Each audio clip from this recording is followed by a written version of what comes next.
ज्योतिष और जीवन में आपका स्वागत है। श्री गुरु चरणों में नमन कर श्री गणेश की वंदना करता हूँ। आज की वीडियो में हम चर्चा करते हैं एक बहुत ही महत्वपूर्ण विषय के ऊपर, और वो विषय है हमारी आयु और हमारा स्वास्थ्य।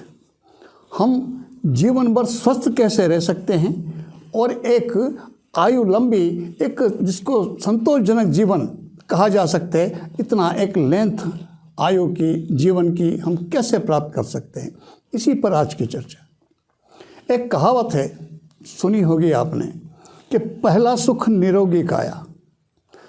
और एक कहावत और है, और वो है कि मन चंगा तो कटौती में गंगा। जीवन के जितने भी सुख हैं, जितने भी भौतिक सुख, मानसिक सुख, वो सब तभी ले सकते हैं हम, उनका आनंद तभी लिया जा सकता है जब हम शरीर से और मन से स्वस्थ हों। यदि इनमें से किसी एक से भी हम रोग युक्त हुए, स्वस्थ नहीं हुए, तो सब कुछ होते हुए भी हम उसका आनंद नहीं ले पाएंगे और व्यथित रहेंगे। जो दूसरा कहावत है, दूसरी अभी, मन चंगा तो कटौती में गंगा। उसका क्या तात्पर्य है? गंगा जैसी पावनी नदी, और उसको कटौती यानी कटोरे में, उसमें उसका आनंद मिल सकता है यदि मन प्रसन्न है, मन तंदुरुस्त है, मन चंगा है। तो सबसे पहले बात करते हैं शरीर के स्वास्थ्य की। उसके स्वास्थ्य के, शरीर के स्वास्थ्य के ऊपर हमारे मन की जो मनस्थिति, हमारी जो विचारधारणा है, हमारी जो सोच है, उसका बहुत गहरा संबंध है। उसका बहुत प्रभाव पड़ता है। हमारे शरीर को और मन को, हम इन दोनों को अलग अलग नहीं कर सकते। मन एक सूक्ष्म शरीर है, और ये जो भौतिक शरीर है, जो ये पार्थिव शरीर, यह एक तरह का स्थूल मन है, और वो जो हमारा मन है वो एक तरह का सूक्ष्म शरीर है। हम कुछ भी सोचें, हमारी मनस्थिति जैसी भी हो, उसका प्रभाव हमारे शरीर पर पड़ता ही पड़ता है। अगर हम मन से प्रसन्न हैं, वो हमारे शरीर पर झलकेगा। यदि मन हमारा उदास है, तो वो मन की उदासी भी हमारे शरीर पर झलकेगी। यदि हमारी सोच ही नकारात्मक हो, हम सोचते ही नेगेटिव हों, तो निश्चित रूप से वो नकारात्मक प्रभाव, वो नेगेटिव प्रभाव हमारे शरीर पर आएगा ही आएगा। इसीलिए बहुत पुराने हमारे जितने मनीषी हैं, जितने भी धर्मग्रंथ, जितने भी संत हैं, सब एक बात पर जोर देते हैं, कभी भी गलत नहीं सोचना चाहिए, अच्छा सोचिए, अच्छा होगा। तो शरीर को स्वस्थ यदि रखना है, तो हम हमारे शरीर को स्वस्थ रखने की हमारी विचारधारा है, उसको सकारात्मक बनाएं। सकारात्मक कैसे बनाएं? प्रायः देखा होगा, एक आयु वर्ग, एक विशेष तक पहुंचने के बाद व्यक्ति के मन में एक नकारात्मक नेगेटिविटी घर करने लगती है, कुछ उल्टा सोचने लगता है। आपने देखा होगा, मैंने मेरे जीवन में कई केसेस देखे ऐसे, रिटायरमेंट के बाद कई व्यक्ति बरसों स्वस्थ रहते हैं और एक्टिव रहते हैं, कार्यशील रहते हैं, और कई व्यक्ति रिटायरमेंट के कुछ समय के बाद ही बाय बाय टाटा कर लेते हैं, चले जाते हैं ऊपर। उनकी सोच ये हो जाती है कि अब क्या करना है, अब तो हो गया सब कुछ, अब करना क्या है, अब तो निमट गई रामलीला। जब ये सोचता व्यक्ति खुद है, तो उसकी रामलीला तो निपटेगी ही निपटेगी। वो खुद ही जब अपना प्रोग्राम बना रहा है मन से, उसे कौन रोक सकता है? हमारे हाथ में सही सोचना तो है, सकारात्मक सोच तो हमारे हाथ में है। बाकी हम मान लेते हैं आयु ईश्वर की देन है, वो देंगे, लेकिन हम तो कम से कम पॉजिटिव सोचें। अब यदि हम खुद ही ये मान लेंगे कि अब क्या, अब तो कुछ भी हो सकता है, अब तो जीवन चल रहा है जितना अच्छा, अब तो दिन जितने गुजर जाएं उतना अच्छा, यह जब सोच है, यह सोच ही व्यक्ति को वृद्ध कर देती है। और जब व्यक्ति ये सोचता है कि अभी हुआ क्या है, अभी तो मुझे बहुत कुछ करना है, अभी तो लक्ष्य मेरा ये है, अभी ये काम बंद किया है, नौकरी छूटी है, ठीक है, नौकरी पूरी की, अब इसके बाद मुझे ये कार्य करने हैं। केवल सर्विस करके या किसी भी तरह का व्यापारिक वो कर सफलता प्राप्त करके एक जो सामाजिक जिम्मेदारियां निभा देना है, शादी ब्याह बच्चों के एक व्यापारिक स्तर से खड़े, वही सब कुछ नहीं है, वही जीवन नहीं है। जीवन बहुत व्यापक है, उसके अतिरिक्त भी जीवन में बहुत कुछ है जिस पर भी हमें सोचना चाहिए। मैंने सुना है कि एक जहाज पर स्वामी राम तीर्थ यात्रा कर रहे थे, अमेरिका जा रहे थे। हवाई जहाज़ के सफ़र में बहुत कम समय में हम पहुंच जाते हैं गंतव्य पर, पानी के जहाज़ में लंबा समय लगता है। तो स्वामी राम तीर्थ के साथ वहाँ पर कई यात्री और भी, उन्होंने देखा एक लगभग करीब 90 वर्ष की आयु के एक व्यक्ति चीनी भाषा सीख रहे हैं। चीनी थोड़ी जटिल भाषा है। स्वामी राम तीर्थ मन में सोच रहे हैं 90 वर्ष करीब इनकी आयु है, साल 2 साल इस भाषा को सीखने में लग जाएंगे, क्या इसका लाभ ले पाएंगे, क्या फ़ायदा इस भाषा को सीखने से। इस तरह के विचार वो देखते, उनके मन में विचार आते। उनसे रहा नहीं गया। एक दिन वो उन सज्जन के पास पहुँचे और उनसे कहा कि मैं आपसे एक बात पूछना चाहता हूँ, बताओ क्या आपकी इतनी आयु और ये जटिल भाषा आप सीख रहे हैं, इसका आप क्या लाभ ले पाएंगे आप। उन सज्जन ने कहा कि तुमने याद दिलाया तो याद आया, मुझे पता ही नहीं कि मेरी आयु क्या है। मुझे तो ये भाषा सीखने का विचार मेरे मन में आया और मैं इस भाषा को सीख रहा हूँ। मेरी आयु क्या है क्या नहीं, इससे मुझे पता नहीं, इससे मुझे कोई लेना देना नहीं। और इस भाषा को सीखने में मुझे कितना समय लगेगा, इससे भी मुझे कुछ लेना देना नहीं। और इस भाषा का मैं लाभ ले पाऊँगा या नहीं, इस भाषा को सीख के उसका मेरा क्या उपयोग होगा, इससे भी मुझे कोई मतलब नहीं।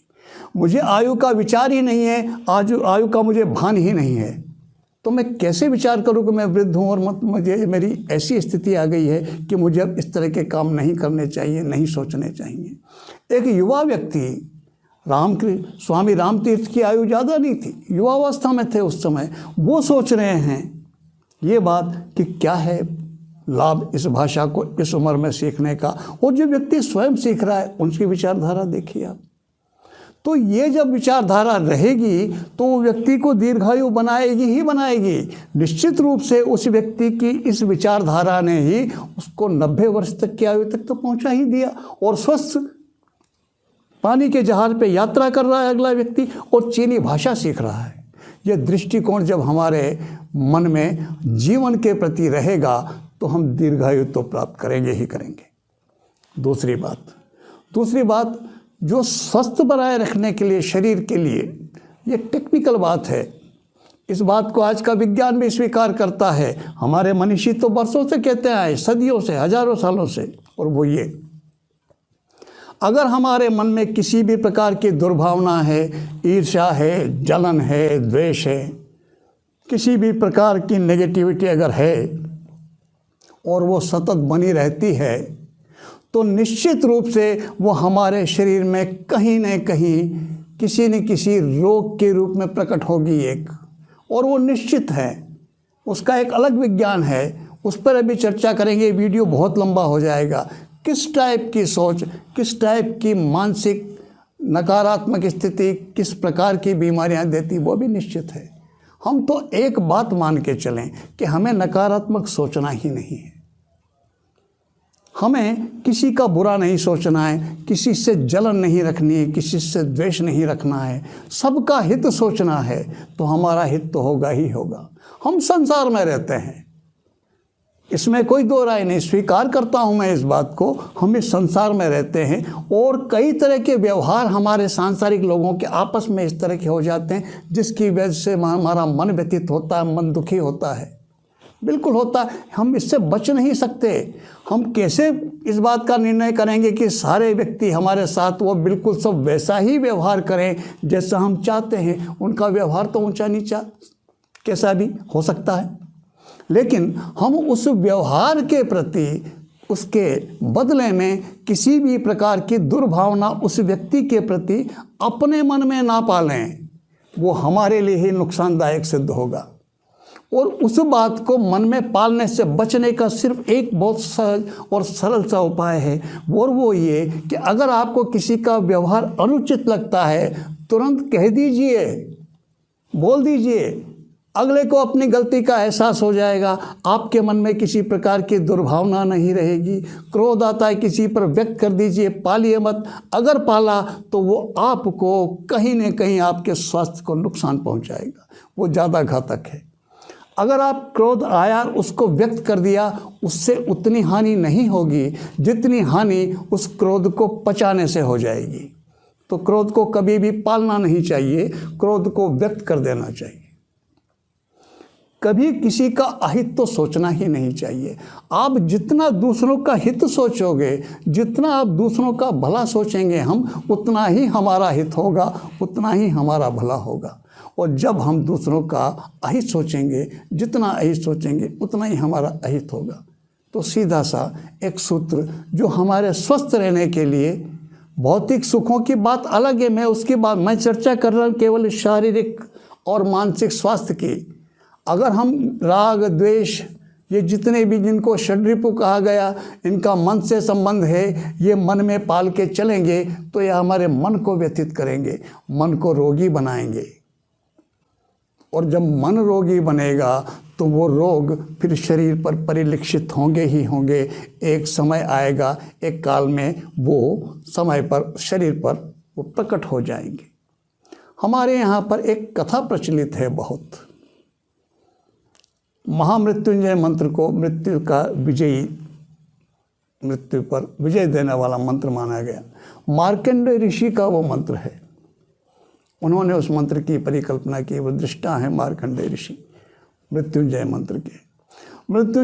मार्कंडेय ऋषि के माता पिता को एक कथा है, वो उनसे कहा गया, ईश्वर ने कहा, विधाता ने, कि पुत्र योग, उन्होंने पुत्र प्राप्ति के लिए उन्होंने साधना की, तपस्या की, प्रकट हुए, कहा कि अगर तुम्हें पुत्र दीर्घायु चाहिए तो वो बुद्धि से शून्य होगा, विवेकहीन होगा।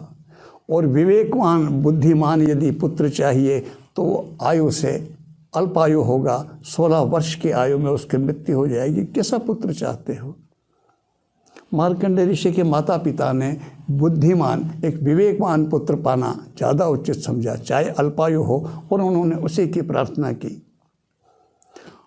मार्कंडेय ऋषि का जन्म हुआ, उनकी आयु बढ़ने लगी। पिता उनके चिंतित कि 16 वर्ष की आयु में मृत्यु हो जाएगी हमारे बेटे की।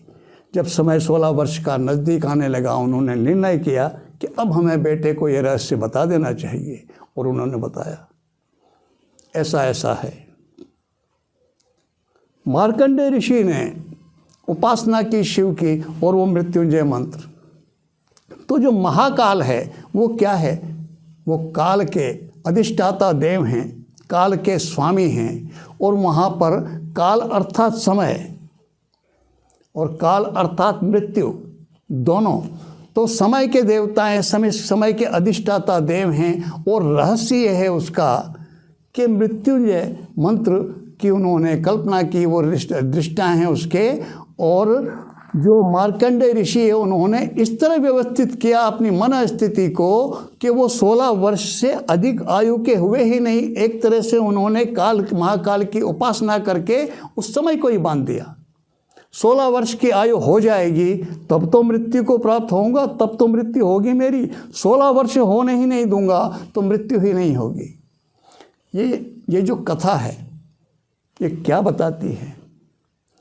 हम आयु के आंकड़े गिनने लगते हैं, इतने वर्ष हो गए, और हम देखते हैं कितने में, कौन सी आयु में कौन चला गया। हमारे पिताजी भी अल्पायु गए, हमारे दादाजी भी, हमारे ख़ानदान में यही होता आया है। और ये व्यक्ति सोच रहा तो निश्चित रूप से तुम भी चले ही जाओगे अल्पायु में। दादाजी की अपनी आयु रही होगी, पिता अपनी आयु में चले गए होंगे। तुम अपनी आयु को उन पिताजी की, दादाजी की आयु से क्यों कंपेयर कर रहे हो?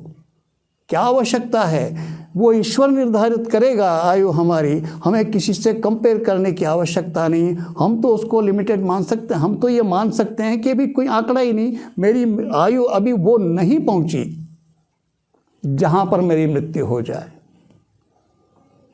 हमको ये धारणा रख के तो हम चल सकते हैं, आयु हमें ईश्वर देगा जितनी, उतने जिएंगे, उतने तो हम मृत्यु के भय से रहित होकर जी सकते हैं।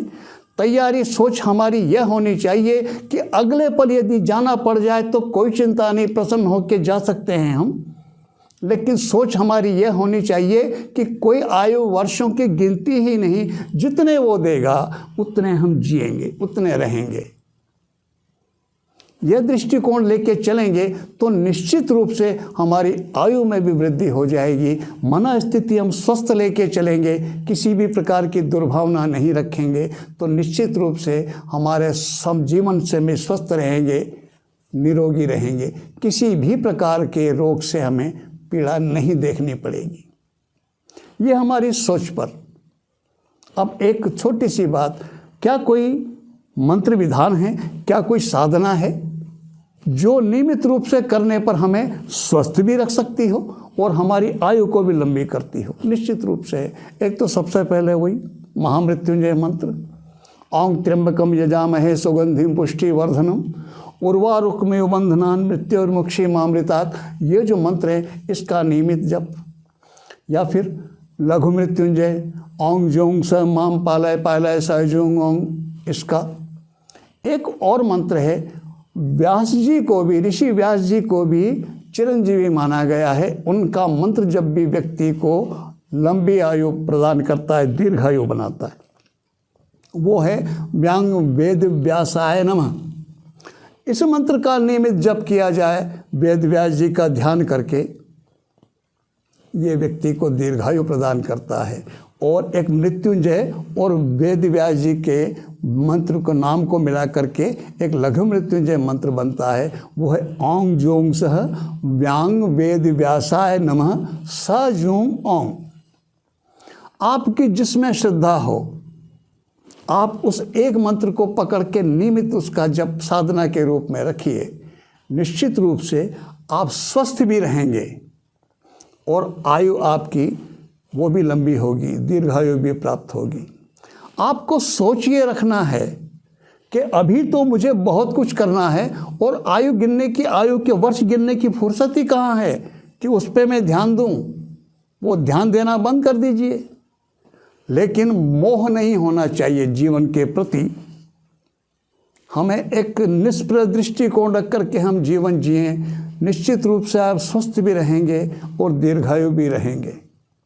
आपके मन में एक प्रश्न आ सकता है और आना भी चाहिए, क्या आप इतनी बात कर रहे हो, क्या आपको भी इसका कोई लाभ मिला? क्या आपने इनको किया? मैं आपको आज एक बात स्पष्ट कर देना चाहता हूँ। इस चैनल पर मैं बहुत कुछ, लगभग कई विषयों पे बोल रहा हूँ, कई तरह की समस्याओं से गुजरा हूँ और उनके समाधान निश्चित रूप से मैंने ढूंढे हैं किन्हीं माध्यम से। तो किन कारणों से वो समस्याएं थी और किस माध्यम से उन समस्याओं से मुक्त हुआ हूँ, इन सब अनुभवों को प्रैक्टिकल जो हुआ है वही मैं शेयर कर रहा हूँ और इस चैनल के माध्यम से उन्हीं को शेयर करना चाहता हूँ, ताकि जो व्यक्ति उन समस्याओं से गुजरे वो भी उनसे मुक्त हो सकें। तो मैं जो भी कुछ बोलूँगा यहाँ पर वो सब अनुभूत है, प्रैक्टिकल है, एक्सपीरियंस्ड है, मेरा स्वयं का और मेरे द्वारा कितने ही व्यक्तियों के ऊपर। भ्रम जैसा या केवल वैसे ही ऊपर ऊपर ऐसा कुछ नहीं मिलेगा। तो एक बात जो मैंने आपसे, क्या आपके मस्तिष्क में आती है कि क्या आपको इसका लाभ? बिल्कुल। क्या इसके कोई परिणाम निकलते हैं? वाकई में कोई इसका आप प्रमाण दे सकते हैं? परिणाम निश्चित रूप से निकलते हैं और प्रमाण भी देता हूँ।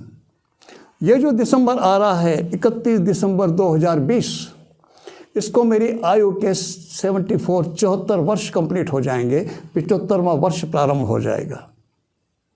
और एक बात, मैं उस ईश्वर की कृपा से जो मैं कह सकता हूँ, और वो है कृपा उसी की, जो कुछ करता हूँ उसी का मान लीजिए। मेरे इस 74 वर्ष के जीवन में एक दिन भी ऐसा नहीं है जो मैं अस्पताल में, हॉस्पिटल में भर्ती रहा हूँ और मुझे कोई मेरे मित्र वहाँ मिलने आए हों। एक भी दिन, एक भी घटना नहीं है ऐसी।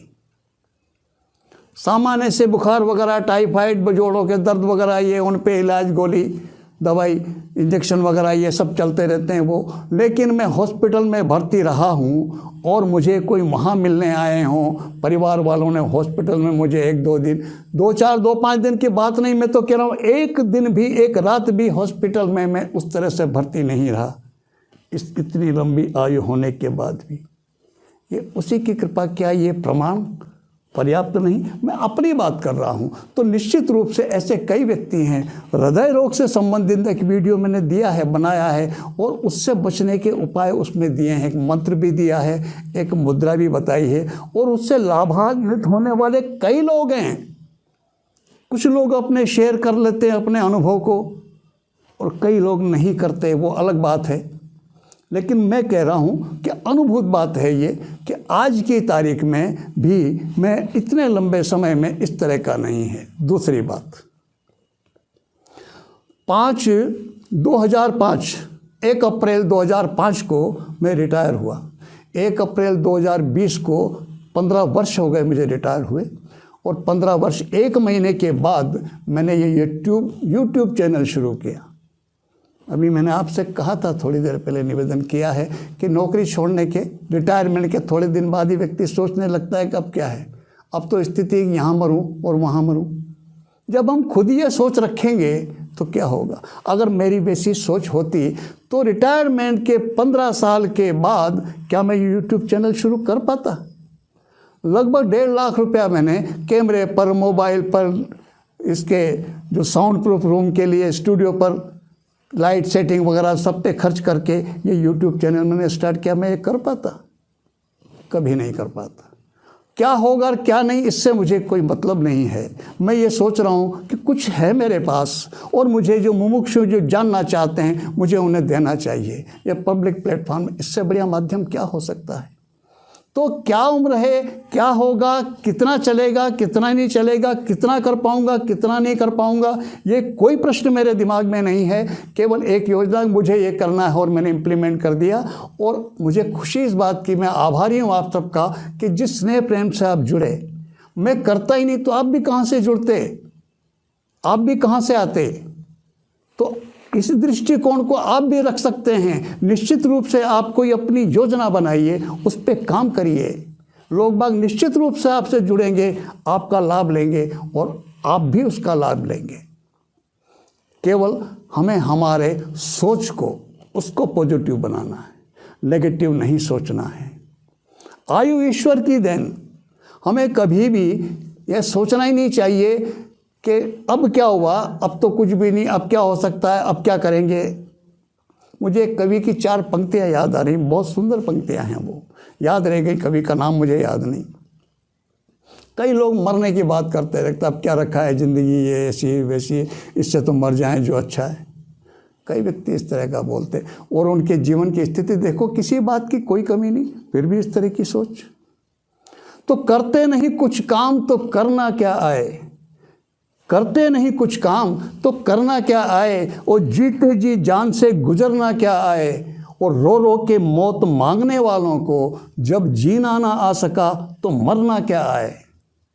मरने की बात बाद में सोचेंगे, पहले ढंग से जीना तो सीख लें। जो जीवन दिया है ईश्वर ने, हम इसको तो ढंग से जी लें। हम जीने की सोचें।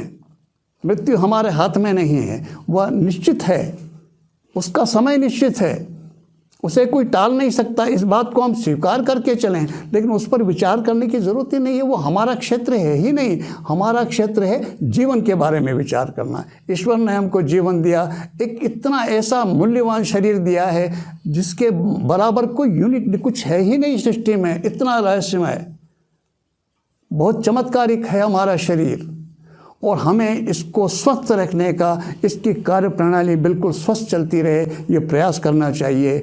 और जो जीवन ईश्वर ने दिया हमें, उसे हमें सम्मान से जीना चाहिए। ईश्वर आपको स्वस्थ और दीर्घायु प्रदान करें। इसी प्रार्थना के साथ मैं आपको नमन करता हूँ। नमस्कार।